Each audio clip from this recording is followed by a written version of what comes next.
sector. The topic is creating sustainable opportunities in agriculture and farming.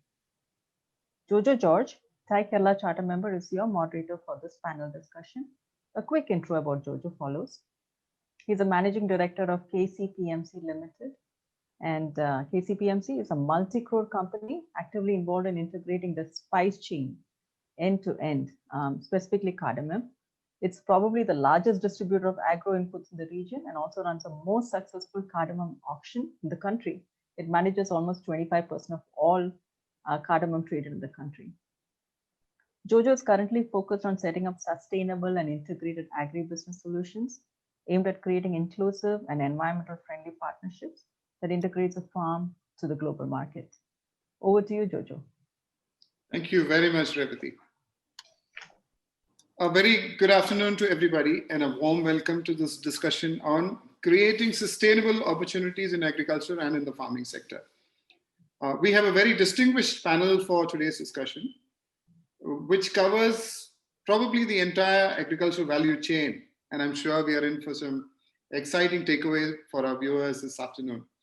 To begin with, we have Srikant, Suryanarayan from Ishka Farms, who is in the production side of agriculture and also covers marketing of agri-produce. We have technological enabling solutions from Sudhanshu Rai of Fyllo, who will cover technology in agriculture. Dr. Rahul Mirchandani, Aries Agro, with Agri input solutions. We will be missing one of our panelists. He's not keeping well. And finally, Mr. Krishnan Neelakantan from Ankur Capital, who will probably tell us how finance/funding could stitch all these up together. The structure of the discussion today is a quick 8 to 10 minutes take on the topic from your perspective. The topic again being creating sustainable opportunities in agriculture. You could talk about what your organization does with reference to the topic, which will follow up with a round of discussion and question answers thereafter. First off, I will start off with Srikant. Srikant Suryanarayan is the managing director of Ishka Farms. He completed his BCom from St. Albert's College, Kochi in '93 and proceeded to the University of Canberra for his MBA in International Business.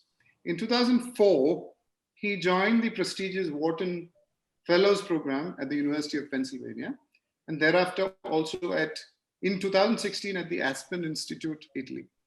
As managing director of the TradeLinks Group and a second-generation entrepreneur, his primary responsibility is to drive growth and explore new business opportunities. He has chalked out the group's expansion strategy and the vision, farm to food to folk to life sciences.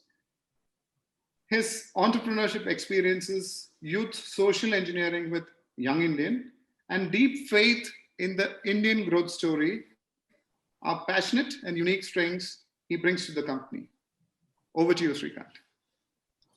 Thank you very much, Jojo, my fellow panelists. It's a pleasure to be sharing a virtual platform with all of you.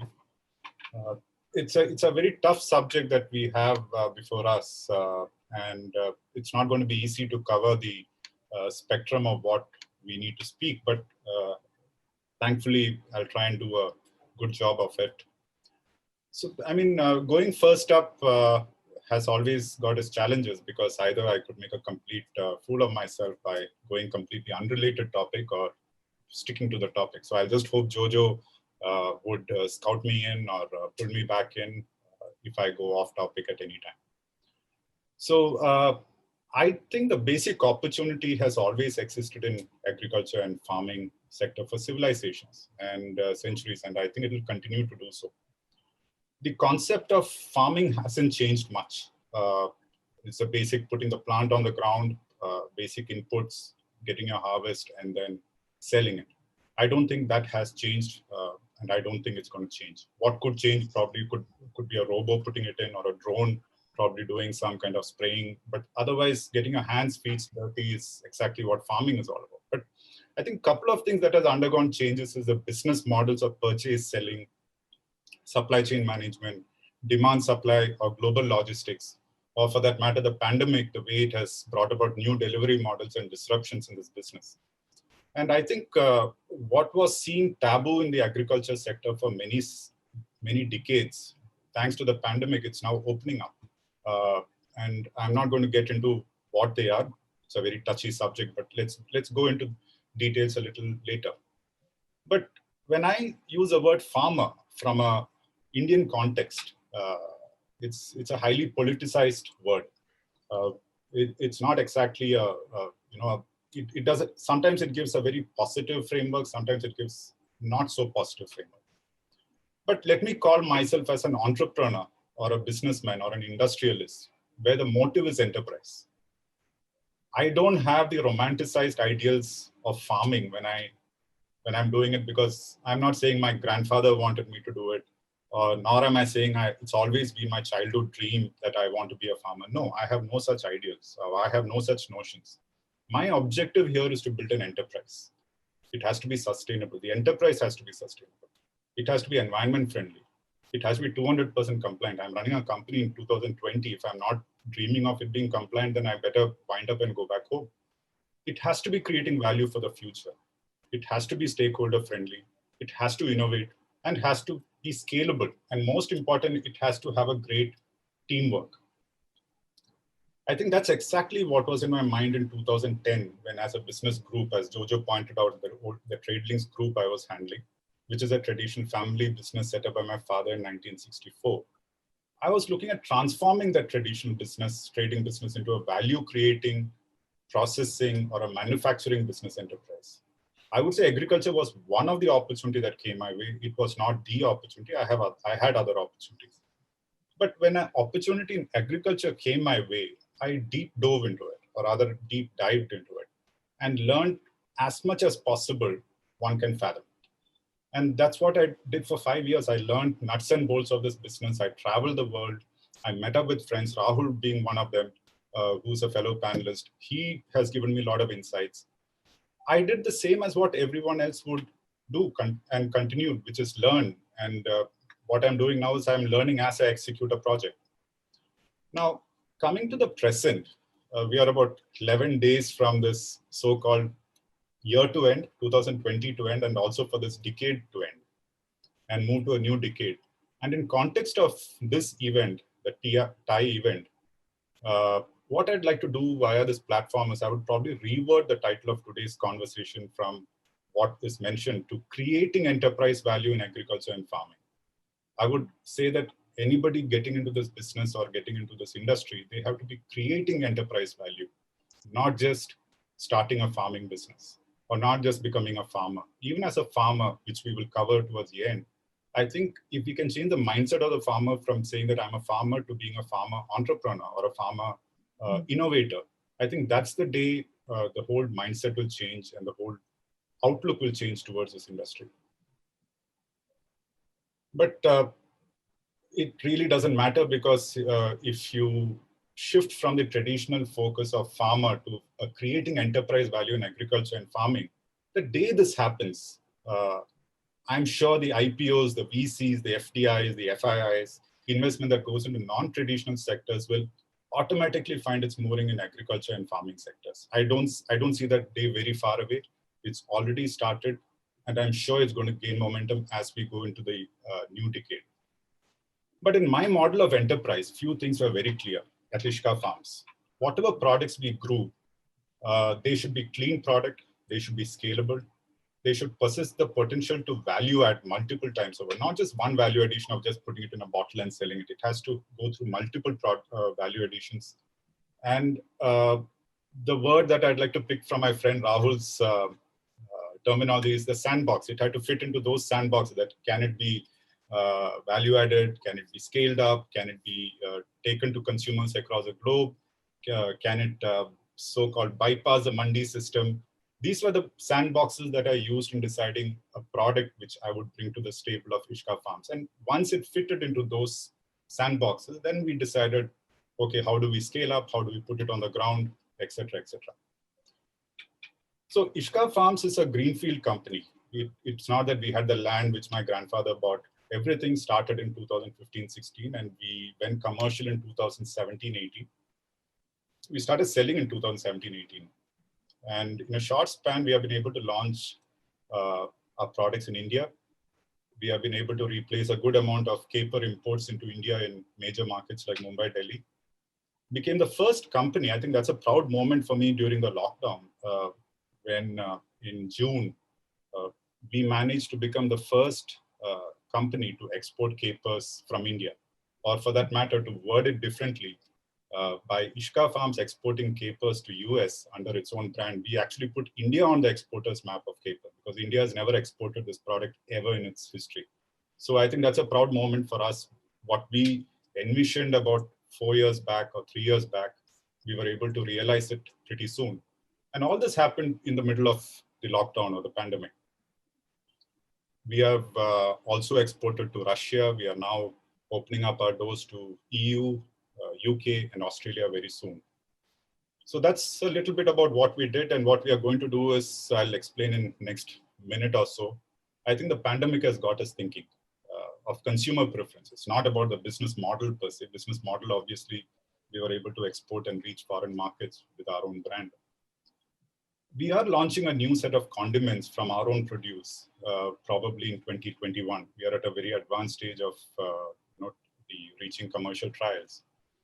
What was also interesting that happened in the past 9-10 months is our R&D trials for nutraceuticals has gained a lot of traction, and we have been able to find amazing results from the R&D trials. And we are also in discussion with 1 or 2 companies to launch products in 2022-23 in the nutraceutical health space.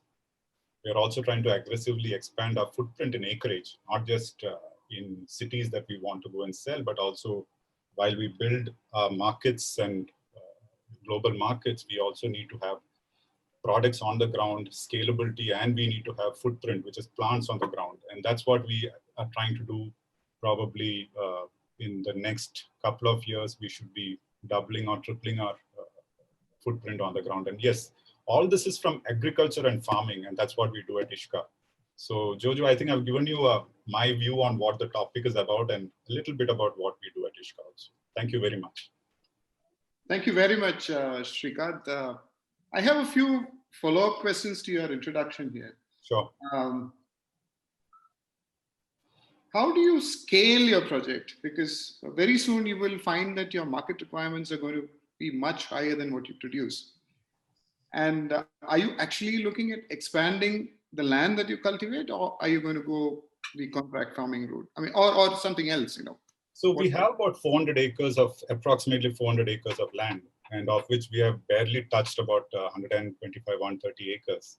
So over the next 1 or 2 years, we'll cover up our land.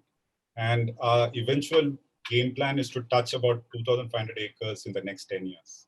Now, this 2,500 acres can come in the form of joint ventures or the so-called corporate farming, or we prefer to go on a SPV model where there are business houses or companies who own a sizable amount of land, or we can get into a farmer-based, farmer cooperative model also. But we have not reached that stage yet because we still need to scale up and utilize what land we have and show a credible business model before we can go to a third party, because they will all want to come and see what we are doing. It's not like it's like a franchise for a pizza thing. I mean, unless you showcase that it's working and customers are happy, markets are there, there is no credibility when once it comes to giving away 100 acres of land over a 20-year period or a 30-year period. So I think the models of expansion will probably be in place by the next 6-7 months, but definitely we will be expanding to about 2,000 acres. And to answer your question, yes, the demand is there. Currently, the demand is coming from a couple of countries, and we are the only growers of this crop probably in Asia. So we also have to make sure that we build up and scale up pretty fast, because unless we do that, otherwise we won't be able to get a sizable market share in the world market. Okay, I have a follow-up question as well. Sure. You've moved into capers, and if I read correctly, you've done moringa as well in a Yes, short please. space. Yeah. How do you get on to these things? These are unheard of in India, and what made you move into this kind of a choice? It looks a little dangerous to all of us, especially so because it's in farming. It is dangerous. Absolutely, it is dangerous. What more can be dangerous? Let me give you a scenario that happened last week or 2 weeks back. Cyclone Burevi's landfall is right over my farm. Isn't that dangerous enough than selecting moringa or capers? So everything is dangerous. It is dangerous, yes. Moringa is not at all dangerous for simple reason. Moringa has been growing in India for the past hundreds of years, and it's something that's moringa is nothing but our moringa kai that we use in our sambar and avial if you go for a sadhya. So it's what we have done is we have made sure the plant doesn't grow beyond a stage, and we only collect the leaves. And we, since we follow very clean, transparent practices, our leaves are far more superior than in the market. So moringa is not at all difficult to grow. And so it's with capers. Capers also, nobody has grown it in this country. We actually had to change the import gazette notification with the government of India and Schedule 6 to bring the plants into this country. We managed to do it. And the government actually took cognizance of the view that this is going to help farmers and it's going to help fallow land farming. It is going to help the so-called country's diversity as far as exports is concerned. So the government actually took a very favorable view when we presented this dossier to bring this plant into this country. So I think that was the easiest part, bringing the plant into the country. But the most toughest part was growing it because nobody has grown this plant in this country before. That too in black soil, that too in our Indian conditions where your neighbors are pumping in pesticides and weedicides into the ground, and we had to make sure we were clean and transparent. So I think the toughness of the business came in only when you started executing it. So yes, it is dangerous, but it's not as bad as it seems. It's not as bad as a cyclone trying to destroy your field when you're stuck in Kochi, not able to do anything about it. So it's not I'm that. sure we'll have a lot more questions further up, but you can expect requests for a few joint ventures to grow capers very soon from a lot of us up I'm here. open to it. Absolutely. Anyway, thank you so much. We will move on to the next panelist. Dr. Rahul is available now. Hi, Dr. Rahul. How are you? How are you? Okay. Are you settled now? Yeah, all perfectly fine. Okay, great. Dr. Rahul Mirchandani is the chairman and managing director of Aries Agro Limited. He is one of the top 100 most innovative and fastest growing. He's a chairman and managing director of one of the top 100 most innovative and fastest growing Indian companies in the business of specialty plant nutrients. Ranked among the 30 most innovative CEOs in India, and he has pioneered several unique innovations in the plant specialty nutrition industry and has been through several shock and awe brand building strategies and programs. Many of these strategies are being documented and taught as case studies in customer relations management at leading business schools. He holds a doctorate in management in management studies, a CFA and an MBA from the University of Canberra, Australia. Rahul has lectured over 50 business schools in India and has designed and taught courses in economics, innovation, entrepreneurship, and marketing.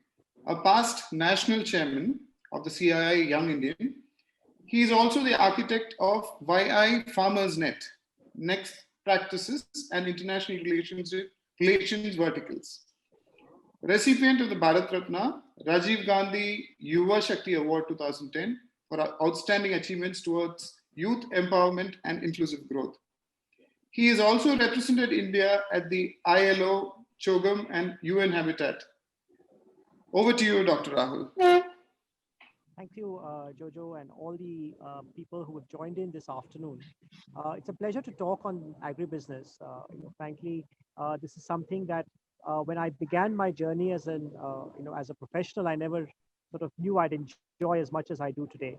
And the reason that I joined in was, of course, the fact that we were actually able to make a significant impact in the lives of millions of people across the country, and using certain products and technologies which were exciting and very, very promising in the Indian context. So I want to start by introducing Aries Agro, what we do, the whole mindset behind our business. So we're a 51-year-old organization. We've just completed our 51st year. I've been involved for the last 23 years, and in these 23 years, we've built 93 brands of specialty plant nutrition solutions. And the reason they are specialized is because they are not reactive fertilizers. The fertilizers we make are non-reactive chemicals. What we do is we take the bad elements of chemicals, we use our manufacturing process to convert them into dormant substances. And because they are non-reactive, they do not react with the environment and cause any sort of damage. What we also do is that we have customized these for 107 different crops. So starting from rice and wheat in the large acreage down to very specialized crops that are grown in various distinct regions of the country, including things like cardamom in Kerala or tea or coffee. We have very specialized crop nutrition solutions that have been developed over the last 51 years. So there are two elements of what we do. If I have to summarize what we do in two words, Aries is a company that gives non-reactive, safe fertilizers. These are not the traditional fertilizers, they're highly specialized. And the second is we do it in a customized form for over 107 different crops across the country. Now, as you can see, this whole business of Aries is built on a knowledge platform. The knowledge platform initially was done primarily for the large plantation areas, but today with our presence in 26 states, 9 million farmers buying from us, we have been able to use a lot of technology in order to evolve these customized nutrition solutions. So these customizations have made our products unique. They are also premium products in the market. They are products that people are willing to pay a premium for, and are based on a very strong knowledge-based platform. Now, our knowledge platform today has also moved into using artificial intelligence, machine learning in order to predict deficiencies. We have also started using our R&D facilities, which are now DST certified, in order to make sure that we constantly upgrade our formulations in every season. And therefore, a farmer in any part of the country can be assured that he's getting a specific solution for his area, for his geography, for his crop. And it's not a one-size solution that is which we are trying to sell across in the entire region. It's very, very specific to his environment, crop, and other contexts. Now, with this kind of a tremendous knowledge base, what is essential in growing our business is that we have to do business development at the field level. We cannot mass media advertise these brands. And that is another something I'm very, very proud of, that with 93 brands, Aries has never spent 1 rupee on mass media advertising in the last 51 years. And the only reason demand has been built is because we've worked with farmers down at the field level, understood their requirements, and then taken that from the bottom up and created some of the fastest growing brands in Indian agribusiness. Of course, the very high skilled staff to sell these brands have been another very critical element. Today, I have 1,200 people, all of whom are very, very specialized in selling customized products. They would make a mess of selling urea and DAP and most of the other common fertilizers. They are used to spending time on demos, field testing, trials, using sort of models to customize, which are not traditionally skill sets available in regular agribusiness professionals. So the idea was to build on customization, create a unique niche within an otherwise overcrowded market. In a very, very crowded red ocean market of fertilizers, we found our sweet spot. We found an area where we could create value, add value through customization and the fact that we're giving non-reactive chemicals, and then use this product base in order to add a layer on it of agri-tech and also knowledge sharing, which will make sure that a product is trusted, understood, appreciated, and used in different parts of the country in a very, very robust manner. So I always tell my team, the foot in the door is a problem. But once we get a foot in the door with a cost benefit of almost 6:1, for every rupee invested, a farmer gets a 6 rupee benefit, and he's cleaning up his entire crop nutrition practices. That is really the kind of value we provide, and therefore loyalty is very, very strong in the 9 million farmers who have purchased from us. So these are really the key elements of what Aries does. Of course, what's also very interesting is the fact that we are always one step ahead of the curve. We are constantly reformulating every year. Everyone who's copying our brand is copying last year's brands, and we're very happy. We say, so be it. Go ahead and copy whatever you want, because we've moved ahead a year with all the soil testing and field work that we've done in the area. So this is really the bedrock of what we do. A very strong team that has backed it up. This year, the pandemic year has been, fortunately, one of the best years that we've had. A lot of a tremendous amount of team spirit has actually made that we serve these farmers in areas where large companies were not able to serve. Also, I think the biggest success that we've had is the fact that we recruit locally. Our teams were able to move in the field when teams which were sort of traditionally in large companies recruited from big cities and sent to the villages could not reach there. Aries teams were right there in the field and were able to service the farmers throughout this pandemic period. So I think we built a very, very unique business. Our farmers are now become agripreneurs. We pride ourselves as creating farmer celebrities. We made three of our farmers meet President Obama when he was here. Thanks to the CII and Young Indians, we got that platform. They showcased Indian innovation in agribusiness to the United States government. So all of these kind of creating farmer celebrities has been something that we've been doing over the last few years, and that has also built agripreneurs out of farmers. So Jojo, I think that's my initial sort of thoughts on what how Aries has built a business out of being specialized, highly niche, and also found our sweet spot to make farmers into agripreneurs. Thank you, Doc. Thank you very much, Dr. Mirchandani. I will just have a quick follow-up question. Can you throw some light on what exactly is the sort of value addition to production using your products does the farmer make? What sort of value addition does the farmer make using your products? We've tested our products at over 100 India, and the average yield increase has been about 30 to 35%. The highest has been about 120%, where the farms, of course, were very, very badly deficient. But an average of about 30 to 35% yield increase. But translated into terms of numbers, we also save cost of production by reducing the dosage of fertilizers on the land. Now, because our products are non-reactive, we reduce dosage on the. So whereas a traditional fertilizer like a zinc sulfate would be used at a, we would ask a farmer to use only 1 kilo of that on the same land acre. And effectively, you're reducing cost of cultivation, you're reducing the amount of product he's putting on the field, reducing his labor cost, because now you can spray this product rather than apply it onto the field, and provide a cost benefit of almost 6:1. So every rupee invested gives him a 6 rupee benefit and about a 30 to 35% yield increase. Your products are what we would normally call new age products in the market. And particularly when you talk about fertilizers, the major competition is from subsidized fertilizer in the country. I'm sure it comes with a number of ill effects as well. Your produce is basically far too safer than any of the conventional fertilizers that is available in the market. But when you take a cost to benefit, also including the negative factors of traditional fertilizer, where would you rate yourselves to be, and how much more or less expensive are you? Well, we're actually the dosage, we're actually cost effective compared to any kind of fertilizer.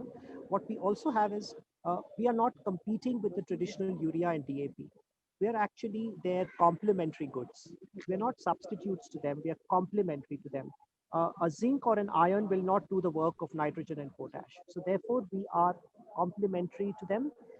We do have certain, we of course tell farmers that if you balance nutrition, you can reduce the usage of traditional subsidized fertilizers by almost 60%, and we prove these through university trials. Subsidized fertilizers are overused in India, and about 60% of this can actually be saved, and we can use a balanced nutrition, which of course also has an impact on human health of people who consume these food items. That is the larger value add that we are providing. So we are complementary to these goods. We ask farmers to reduce their dosage, but we are not a direct competition to urea or a DAP. So despite all of this, by balancing nutrition, we are able to provide that kind of a cost benefit. Okay, since you're very closely connected to the production side of agriculture or agribusiness, if you want to call it that, the pandemic year specifically seems to have been a great year for agriculture almost everywhere. What do you think has changed here? Well, a lot of things have changed. One is the fact that a lot of people went back into farming from the cities. So that was this was the first year we did not have a labor shortage.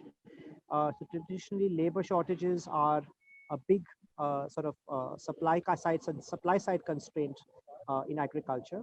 So labor was supply. In terms of agribusiness, a lot the consumption, the monsoon was a good monsoon.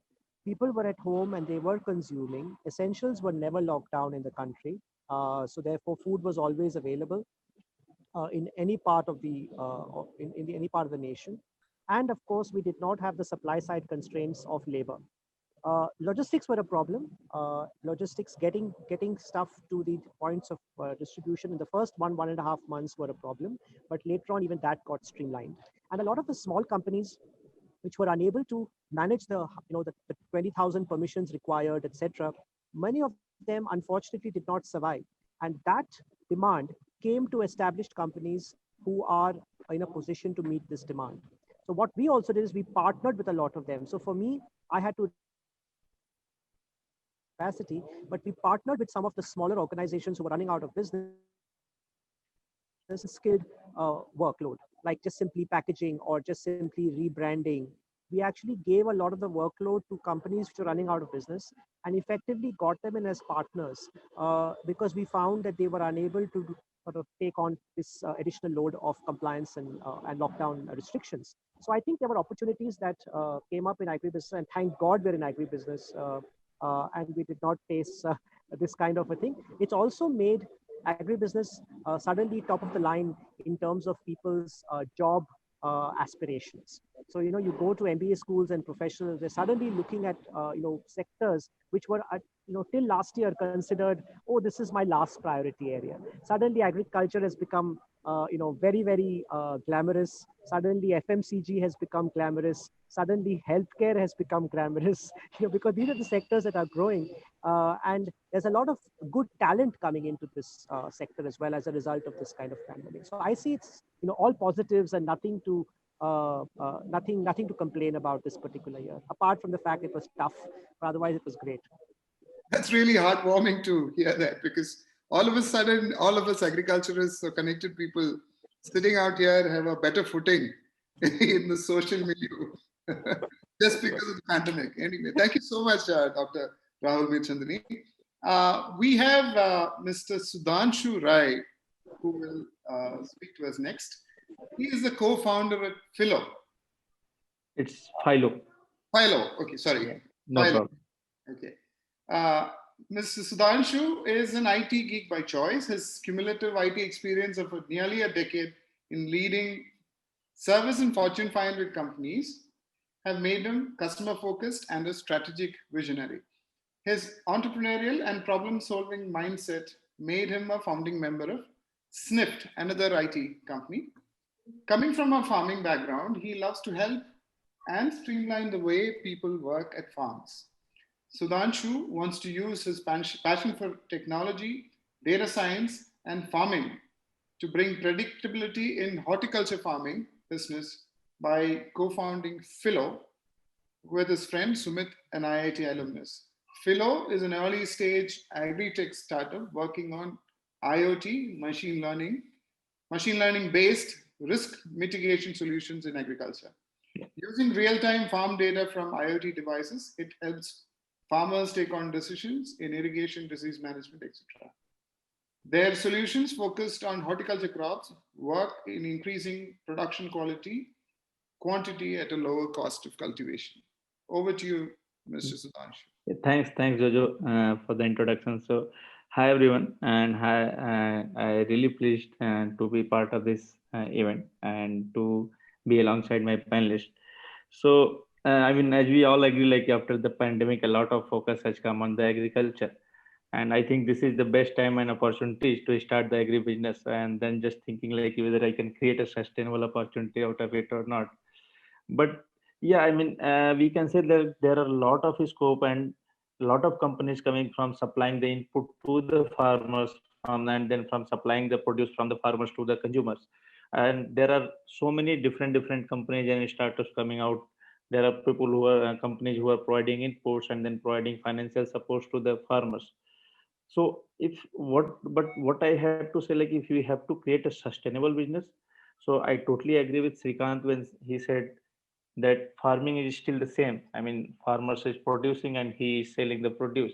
So if you can just provide a value add of 10x or 20x to the existing system through technology or through some way which you are solving, then I think you can create a sustainable opportunity and sustainable business out of it. And the second thing that if anyone wants to create a business in agriculture, as Dr. Rahul also said, you have to be on the ground. You cannot be in the city and then create a business for the agriculture. You have to be, your team has to be on the ground totally to create actually a business which will have a good impact. And that then if you are creating a good impact, then only you can create a sustainable business. So we chose an area where I mean most of the people find it very difficult, and I think Dr. Raul will also say the same thing. Like if you are selling something to the farmer, and if your business has to get money from the farmer, so most of the people find it very difficult. But we actually chose that because we both the co-founders belong to farmer family, and we realized that although there are many companies who are trying to solve the supply chain issue, but not many people are trying to solve the core issue which farmers is facing on daily basis to to help him make a right decisions what he needs to do it today, whether he has to do the irrigation or not, whether a particular fertilizer or most are like with the as you were saying with the lost lot of subsidies, people were mainly focusing on the major nutrients, but not many people are focusing on the micronutrients. So how we can help them make better decision, how we can help them reduce the disease and pest attack at their farm. So that's where we started. And I'll just share my screen and show the data that impact that we have created to the with the farmers.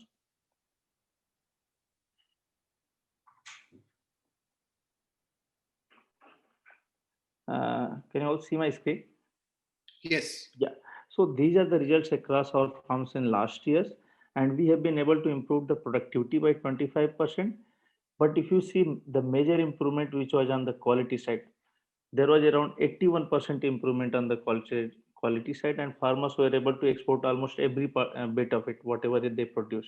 And we also reduced the cost of production by around $700 by around 50,000 per acre. And in this total process we also saved more than 52 million liters of water. So I think in agriculture, if you are focusing on creating sustainable opportunity, you have also have to focus on making more and more agriculture more and more sustainable, because there are a lot of factors which are coming in and making agriculture more unsustainable in terms of increasing the cost of production. So you have to also think how can you reduce the water usage, how can you reduce the cost of production to make it more sustainable. So, second thing, if you are going to sell on the farmers, so you have to find a sweet spot where with whom you can work and you can actually make the value. Then only if the value is visual, then only other farmers will purchase your product. So we are working with the horticulture farmer. We chose actually horticulture farmer because they have the paying ability. Almost every horticulture farmer who is working on a 5 acre of land, he spends around 10 to 12 and a half lakh rupees and gets a money of around 15 to 20 lakh gross money of 15 to 20 lakh rupees on annual basis. And these were the value add that we were able to provide to these farmers. We have made a value add of around 7 lakhs for grape farmers, and for tomato chili capsicums we have made a value add of around 3 lakhs on a 5 acre of land for one growing. So this is the value add that we have created to the farmers. And how we do it, as Jojo said, we have an IoT device that we deploy at farm, and it captures 12 parameters. So apart from this device, we also capture another 30 parameters from the soil and then crop information, and we process all this data in real time using our machine learning and agronomy models to generate action and insights to farmer on mobile app. So currently we have more than 250 deployments and working with more than 500 farmers, and focusing on the bringing more and more predictability into the agriculture business.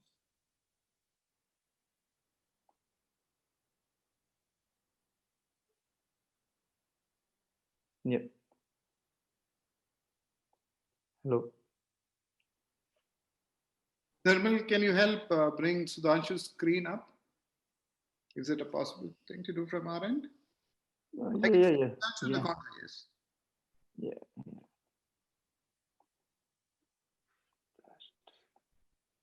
I think Sudhanshu, you have to stop your screen share. Yeah, yes. Yeah.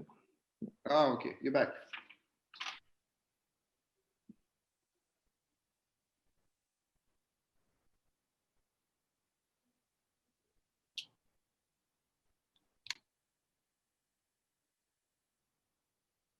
Yes, Sudhanshu, you're on. You can continue. Yeah, I'm done from my side. So if you have any questions. Sure. I just quickly had a look at one of your screens, and I did see some very interesting figures. And looking at these figures, I wonder why people are not in agriculture, because I did see, I didn't see them right with respect to the amount of land required for that. I did see 25 lakhs for grapes, Yeah. 20 lakhs for pomo. It was 5 acre of. Any other vegetable at 12 lakhs. What is this? Yeah. Per hectare, per acre? What is this? It was for a 5 acre of land. All the data was for a 5. 5 lakhs, if I make it per acre, it is 5 lakhs, 4 lakhs, and 2 lakhs. Anybody with a mere 10 acres of land would do very well in agriculture rather than go work elsewhere. Why is this not happening? It is, I think, happening very well with if you see go and meet the horticulture farmers. So most of the, if you see in India, total agricultural land is 160 million hectare, and out of that only 25 million hectare is grown the horticulture. But I think the sooner the demand is changing around, people are 50% people are coming into urban area, and more demand is coming for the horticulture, fruits and vegetables. So more and more farmers will start producing the horticulture business. So if you go and if you go and see the farmers in Nasik area who are producing grapes, so they will have multiple Audis, they will have multiple BMWs, and all just with 10 and 20 acre of land. The best part is like these horticulture farmers, they put a lot of effort. They work every day for at least 8 to 10 hours in a day. They know a lot of science. So most of the farmers, you see, even I am a farmer from UP, and most of the times we grow wheat and rice. And my family over here, they spend hardly 4 or 5 days in 3 4 months in farm. And if you are spending just 4 5 days in a farm in 3 months, you cannot expect 10 lakhs 4 lakhs rupees. You can only expect the value you can create in 5 days. But these horticulture farmers are working on day and night and every day. So if you're working day and night, definitely you will be able to make money. So is this an information issue, or are we not seeing something here? No, it's not. The one thing is the demand and issue, like there is less demand as of now for the horticulture, and but if you see the more and more demand is coming for the export. So it's again information asymmetry. So it's a whole integrated. You have to bring in integrated approach where you have to develop the market for export. You have to develop the storage. You have to develop that process. So in the few markets in Maharashtra, in part of Chhattisgarh, these markets are developed where export is already set up. People are bringing, able to export it. So whole integrated ecosystem you have to develop across countries. I'm sorry, I'm dwelling upon this, but then who needs to do this job? Is it the farmers themselves who need to take the initiative? Because it seems to be all there for you to take, and it's all entrepreneurs has to do it. Okay. So it's not really the government's job to do it. It is the. I really don't think government will be able to. If you go and see the model in Nashik, so there is no export from the government. Government is not involved at all. Everyone, all the private parties, FPOs, mostly I think they FPOs. have GreatNet there, which I believe is doing a great job there. Sorry? GrapeNet as an the GrapeNet as an organization in terms of creating the process. They are not helping with the infrastructure. They are not helping any individual farmers. So all the entrepreneurs, all the businessmen, all the FPOs are doing the job. The GrapeNet is creating the process for that. Okay, if there is any process required from any export country, I will help out with the process. I think the government job has always to be just to help out with the process, and entrepreneurs needs to work on the ground and do this job for the themselves and the farmers and the country. So one quick follow-up again. If I am a farmer and I've heard you today, and I come back to you saying, listen, Sudhanshu, you seem to have a brilliant idea with respect to horticulture farming, and your solutions are just the right thing, what we need. Do you think you can guide us into, let's say, doing 20 acre, 50 acre, whatever plot for horticulture? Do you think you will be able to help them? I think we are already doing with the few farmers, few people, few engineers, people who are coming back to farming, and we are already doing this for them now. Brilliant. Thank you so much. Thank you. Sudhanshu Rai of Fyllo. Thank you so much. Our next speaker for the day is Mr. Krishnan Neelakantan, Managing Partner of Ankur Capital. Krishnan is a Mumbai-based early-stage venture capital fund. Ankur Capital is a Mumbai-based early-stage venture capital fund that invests into high-impact startups in agriculture, education, skill development, healthcare, and in rural business sectors. Krishnan has extensive experience in financial markets and investment research, as well as social development consulting. He spent 17 years as an equity research analyst, market strategist, and head of India research at ICICI Securities, and then with CLSA Asia Pacific Markets. He and his team were regularly rated at the top in leading investor polls. He was also the managing director of Samhita Social Ventures. Krishnan remains on the board of directors at Samhita. He's on the board of mentors for Ivy Capital Ventures. He's a founding member at the Social Venture Partners, Mumbai, and is a patron of Adarsh, a Kochi-based NGO focused on children with disabilities. He has a BTech from IIT Mumbai, Bombay, and a post-graduation in business management from XLRI Jamshedpur. He has also completed executive development programs of London Business School and University of Chicago, Booth School of Business. Over to you, Mr. Krishnan. Thank you very much, Jojo, for that extensive introduction. And, it's really my pleasure to be part of this, TICON. Have been there physically for the last few years, but glad that it's happening virtually so that, again, we can be there and be part of this event. So thanks once again to the organizers and for getting us into this panel. This topic is something that for us is close to our heart, because we consider ourselves, one of the pioneering venture capital funds to actually look at the whole agriculture or ag tech space. And our journey here goes back to when we started our first fund back in 2014. And when we made our first investment in a company called Cropin Technologies. And what was the thought process behind that? Because as a fund, we recognized that there'd been a first wave of, say, the first benefits of liberalization had happened, but that had benefited maybe 100, maybe 200 million Indians. And you could see the impact of that on consumption in many different sectors, right? And that's where a lot of the venture capital investing, the investments, the private equity investments were going in, and there was certainly a lot of money to be made. But we could also see that the first impacts of a telecom revolution were starting to get manifest. And I'm still talking about maybe the early part of the decade, 2010, etc., where it was not, smartphones were not ubiquitous, but you could see that there had been more penetration of telecom services, particularly the mobile phone, across rural India to non-traditional business industries. And consumer behavior had also started to change. So people were starting to get more comfortable, and people were starting to use this medium very differently. And that's what sort of stemmed the belief that the real opportunity over the next couple of decades would be in sectors that were large, but hitherto had remained unorganized and fragmented for a variety of reasons, right? So in some cases, it may have been because of regulation. In some cases, it may have been because of historical or legacy market structures.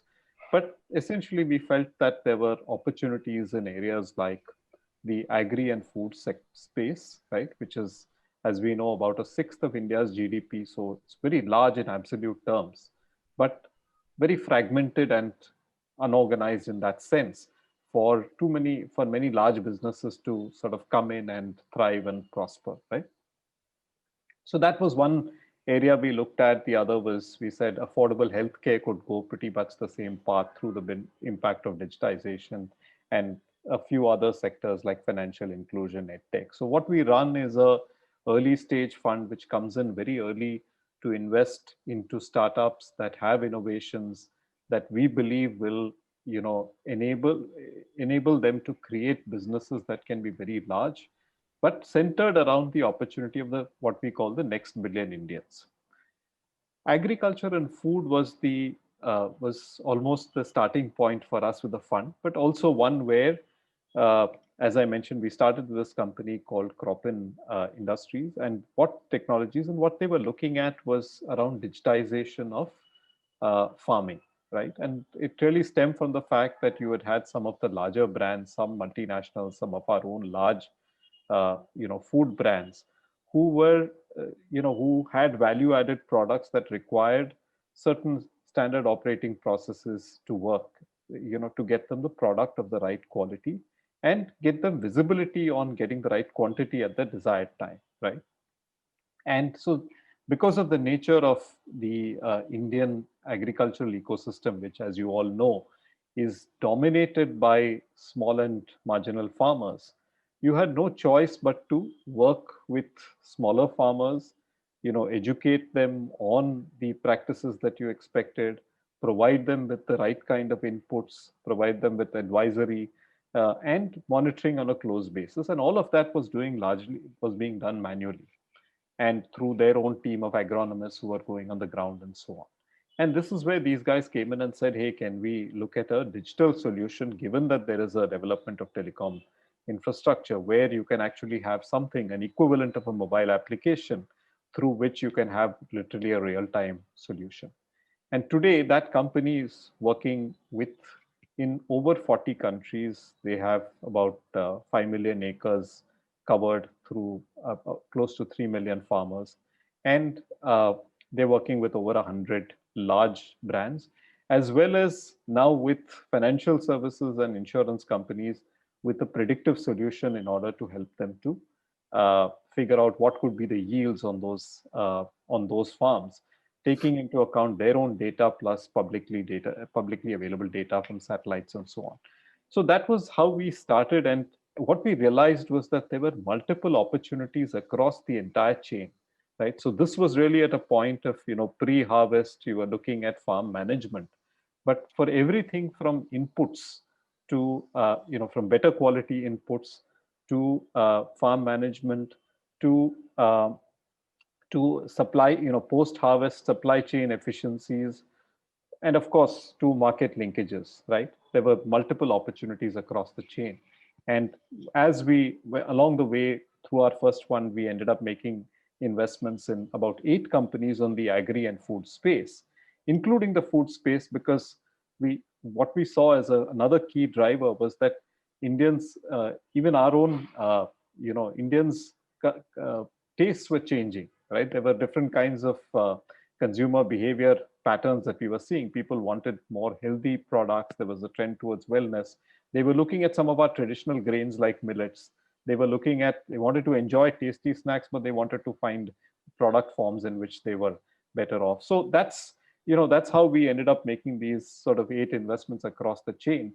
And our whole belief is that technology both information technology as well as core uh, technology areas like biotech, for instance, for better quality inputs. So we have a company which actually which produces alternate proteins out of methane gas, right, and which can then becomes a substitute for the existing fish meal and various other agri inputs that exist. And somewhere down the line they could even be uh, creating edible protein, right, on the likes of what you see elsewhere in the world.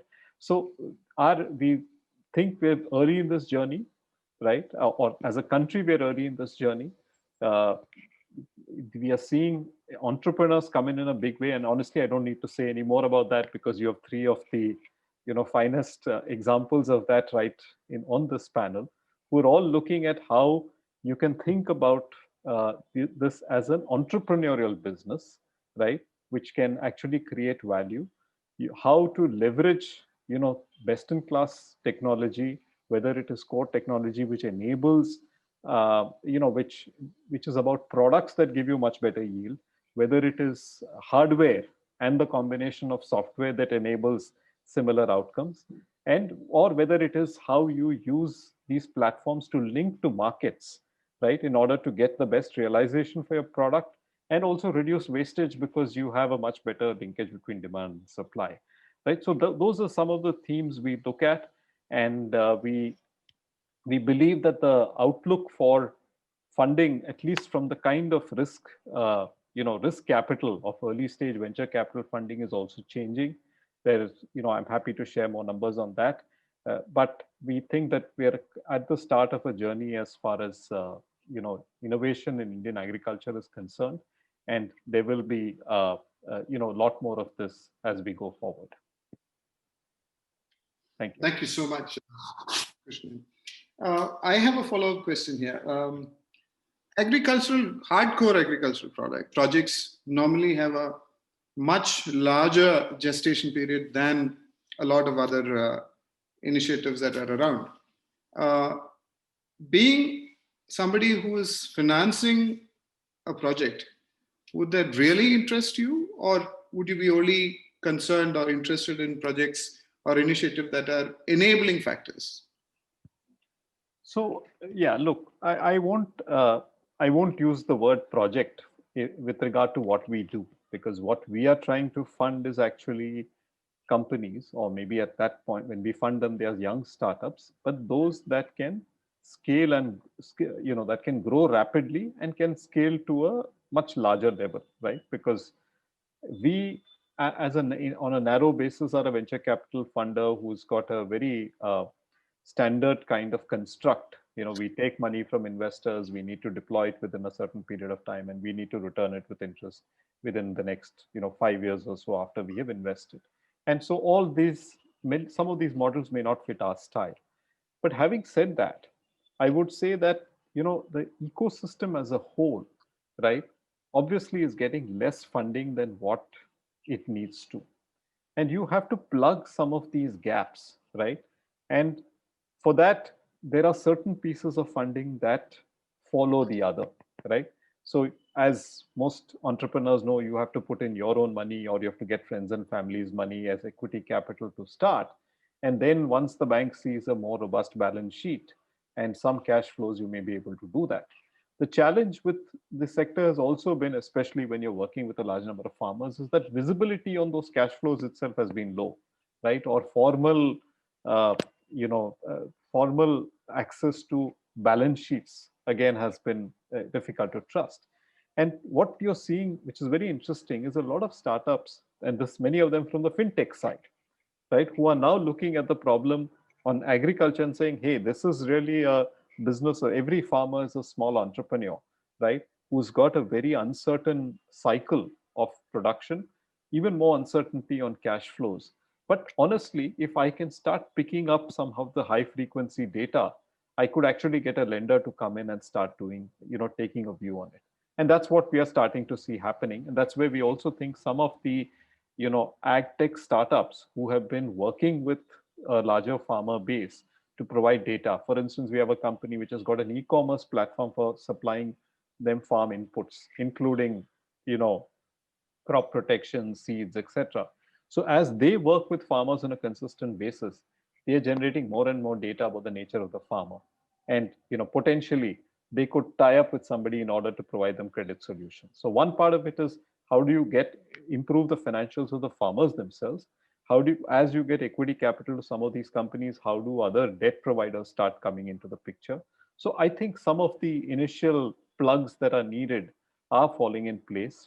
Just from a VC perspective, there was a study recently that we had done through a initiative called ThinkAg, which where you can see that in the last 10 years, you've had about $1.9 billion of early stage funding coming into agri innovation. 1.1 billion of that has come just in the last 2 years, right? So that curve is very, very sharp, and we hope that is the start of a very solid trend. Great. I have another question here. An agripreneur who would like funding for his investment, how does he go about it? It seems to be a very elementary question, but that's to you, Krishnan.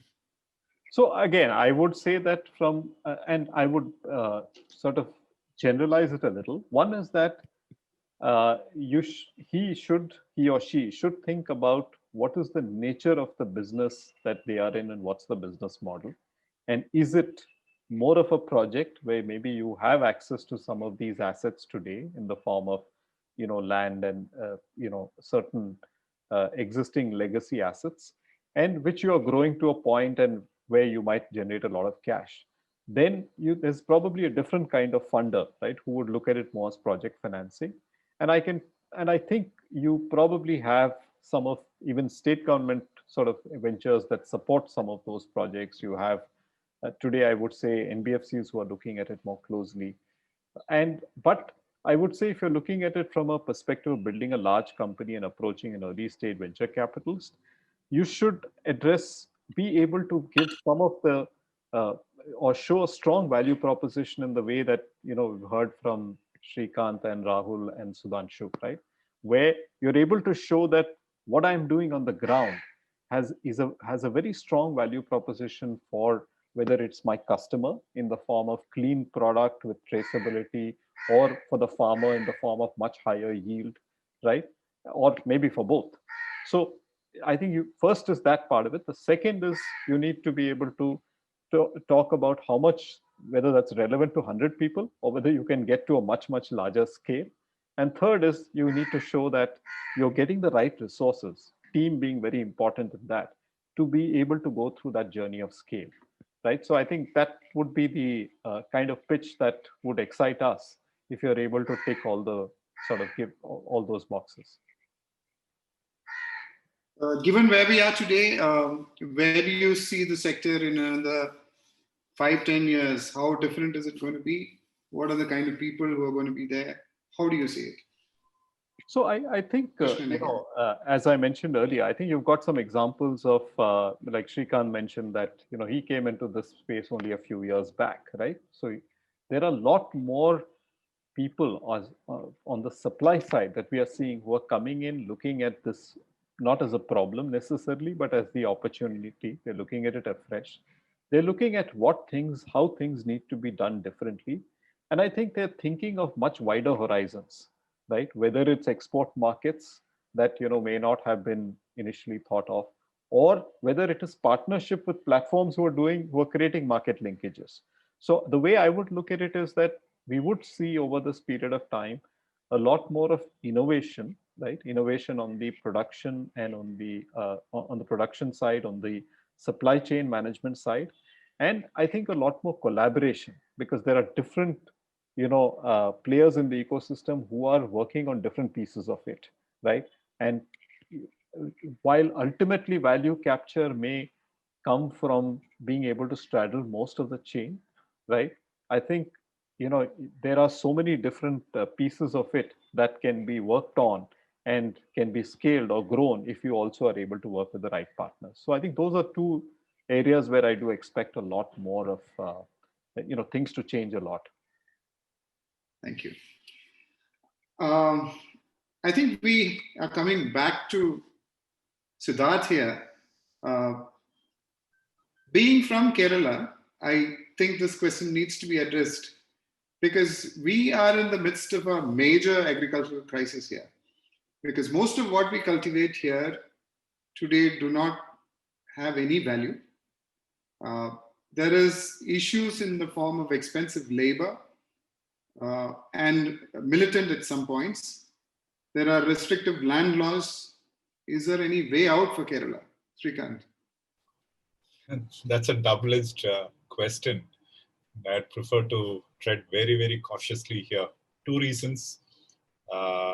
One, I don't know much about the Kerala agri market, let me admit. And second, most important of all, my farms are all based in Tamil Nadu and Karnataka and not in Kerala. So I'm skirting this question very, very diplomatically. But I don't agree with you 100%, Jojo, on this. Let's look at the Kerala cocoa market. Suddenly I see, bean to chocolate brands that have come up in Kerala doing exceedingly well pan-India. And they are using cocoa sourced from Kerala. So ultimately, and let's take the case of curcumin. We have companies in Kerala doing exceedingly well. Nutraceuticals from waste peels of rambutan, the kind of health benefits people are talking about. Yes, there are farmers doing it. You have tamarind or the so-called kokum fruit. Suddenly that's become a new health fad as far as weight loss is concerned. So there is a lot of products still, which is Kerala centric, doing well. But I think it calls for a little bit of, alternate thinking by the farmers rather than resting on the, the issues of land usage or whether it is the usage of, you can only use 10% of your land because then they move away from the plantation, the protection that they have on the land. So yes, so the farmers will have to think alternately. And many, many times I've spoken, there is also a mindset issue because nobody wants to, the third or the fourth generation that they are sitting on, nobody wants to take the risk of getting into a value-added product. Say, for example, I was speaking to a farmer who has rambutan. I said, why don't you take the waste peel and take the health benefits out of it? He says, that's too much work. So I'm not going to, I'm going to pass that question, but my answer is most of my farms are in Tamil Nadu, so that answers you. We have another question for you again, Siddharth. You are into production in your farming, and you are also into the marketing side. Yes. Which will you take as a pick? Or are they equally important? I'm sure they're equally important, but which will you pick? I think. Where do you see the money, rather? Sorry, I didn't hear you. More of the money. I'm sorry, could you repeat that? I missed the last part. Where is the money more? Is it in production? Is it in marketing? In agriculture? In agriculture, I think if you were to look at it, not from a money perspective, but from a value perspective, I think it definitely lies in marketing. Because I think today as India, we are doing exceedingly well as a country, but I think somewhere along marketing, we as a collectively, we fail because we are not very good in marketing or literally telling the world about our products. Say, for example, this is my own experience in the past 2 years after having explored the export market. Consumers today are not bothered about large corporate brands. They are looking for farmer-owned brands. They are not looking for the big names. So when they see farmer-owned brands, they are actually quite happy to buy it. The world is moving towards, consumerism is moving towards small batch, single estate, traceability, which I've already touched upon, transparency in terms of residue free or whether you're organic or what you have used. People are actually happy with residue free rather than a claim of organic, because organic beyond a point is, I'm not going to use anything more, but residue free, that's a better way of telling our consumers that, this is residue free. I've taken the effort to make sure it doesn't go into your digestive tract. But these are all buzzwords. And I think these things attract me more because in the past 5 years, I've realized that setting up the farm, which I thought was tough, was actually easy. But marketing or selling or reaching the market, reaching the product to the market, I personally think that's going to be a big challenge. And I think that's where I would put more effort into. And of course, back end, I have to make sure that I have the products to match the quality. Say, for example, our products today, which is manufactured in a small village, we don't have two batches. A same batch that is sold to a consumer in Mumbai or in Chennai is the same product being sold in California, is the same bottle that is being sold, accepted by consumers in Moscow. So for us, that's a huge, so we invest not only in marketing, but we also ensure that the quality at manufacturing stage or production stage. So I would say it's equal, but a little more weightage I would give on marketing. Right. I think we are almost up for time. I have a quick round of questions for the rest of you all. Dr. Rahul, you've been championing the cause of agriculture and entrepreneurship in various forums in India and internationally. How do you see the future of agriculture in India? Well, I think, Jojo, agriculture in India is never going to go out of fashion. I think it's really agriculture with the right knowledge is really the kind of bent that we need to look at. Another thing I think we must focus on is a lot of agriculture interventions have happened on the supply side, where you're trying to increase productivity, you're trying to raise the amount of output from the farm, but very few interventions have happened on the demand side. And I think the demand side intervention, where you're actually able to grow based on what the demand is, and then give farmers some indication as to where they can make money, rather than go in terms of what the world is doing in my region kind of a scenario. I think the biggest gap today that exists is demand side intervention. Another gap that exists is storage and warehousing. I think storage and warehousing, if done right, is another major opportunity in agribusiness. We can save a lot of waste. In fact, we waste enough food to eliminate hunger in the world, not just in India, just because the rats eat it. And it's very, very sad to see that kind of waste. And I think if we can focus on these, I think those would be the areas where agri-entrepreneurship would really get tremendous value. So look at these specialties. Farmers are willing to pay a premium. Look at demand side interventions, and also look at warehousing and storage. And I think these are the areas where a lot of losses can be avoided, a lot of value can be gained. Anybody else on that? Any other thoughts? Where do you see agriculture in India in the next 5 to 10 years? Sudhanshu, do you have a take on that? Yeah, I think that even I imagine the same thing, that a farmer sitting in his office and doing all the operations on mobile and just able to see the dashboard and analytics like any top management company. So I think that is next 5-10 years down the line that is going to happen, and that will happen. The way, I mean, if not a son, the way in India startup is revolutionizing the technology. I mean, you see, like in 5-10 years down the line, before, if you were, none of the farmers were able to use the Facebook or WhatsApp, not I mean, you will hardly find any smartphone in the villages. Now everyone is using Facebook, WhatsApp, and using smartphones. So I don't think, like 5-10 years, I said too early. 5-10 years is too much to at least come into this. And again, the point, you have to be like, the growing has to be on the demand based. So other thing like Krishnan was mentioned, like all the agriculture startup and companies has to work in an integrated way. Not one person can solve all the problems. So you have to work in an integrated way. Like if the demand is set, then there should be one company who focuses on the quality and bring the same kind of quality from the farm. So if we work in an integrated way, definitely we are going to be the one of the best country. So that's a supply side intervention from the tech side into agriculture and demand side. Krishnan, where do you see agriculture? You're on mute. You're on mute. Yeah, sorry, can you hear me now? Yeah, yes. Loud and clear. No, I fully agree with that, that I think, there's a big role for technology to play over here, right? And I think some of the inefficiencies are very obvious, but I think it's also, if you sort of, juxtapose that with the fact that the opportunity set can be much larger, right? Not just around the way we've seen it historically within the boundaries of our country, or with acceptable a quality that would be accepted by the entire population. Today we are recognizing that there is a more let's say a much more a large segment of the population which wants something very different, right? So I think if you put these two things together, there is a whole lot of opportunities out there, and I think that's what we continue to be excited about. So we are talking about both demand and supply side interventions.